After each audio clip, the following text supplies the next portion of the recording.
ಎಲ್ಲರಿಗೂ ನನ್ನ ನಮಸ್ಕಾರ. ಕನ್ನಡ ರಾಜ್ಯೋತ್ಸವದ ಹಾರ್ದಿಕ ಶುಭಾಶಯಗಳು. ಕನ್ನಡ ರಾಜ್ಯೋತ್ಸವವನ್ನು ಪ್ರತಿ ವರ್ಷ ನವೆಂಬರ್ 1ರಂದು ಏಕೀಕೃತ ರಾಜ್ಯದ ಸಂಕೇತವಾಗಿ ಆಚರಿಸಲಾಗುತ್ತಿದೆ. ಈ ದಿನ ಕರ್ನಾಟಕ ರಾಜ್ಯದ ಹುಟ್ಟುಹಬ್ಬ.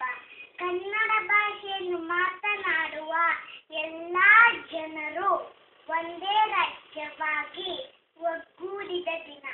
ಸ್ವಾತಂತ್ರ್ಯ ಪೂರ್ವದಲ್ಲಿ ಕರ್ನಾಟಕ ರಾಜ್ಯದ ಕೆಲವು ಪ್ರದೇಶಗಳು ಹಂಚಿ ಹೋಗಿದ್ದವು.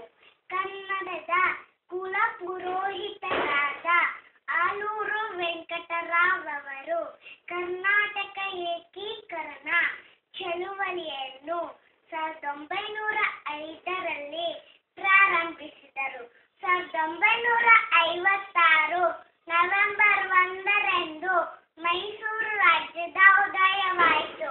ಮೈಸೂರು ರಾಜ್ಯದ ಹೆಸರನ್ನು ನವೆಂಬರ್ 1, 1973ರಲ್ಲಿ ಕರ್ನಾಟಕ ಎಂದು ನಾಮಕರಣ ಮಾಡಲಾಯಿತು.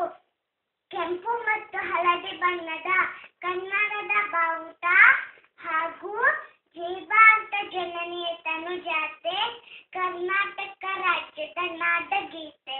ನಮ್ಮ ಕನ್ನಡ ಭಾಷೆಯು ತುಂಬಾ ಪ್ರಾಚೀನವಾದದ್ದು.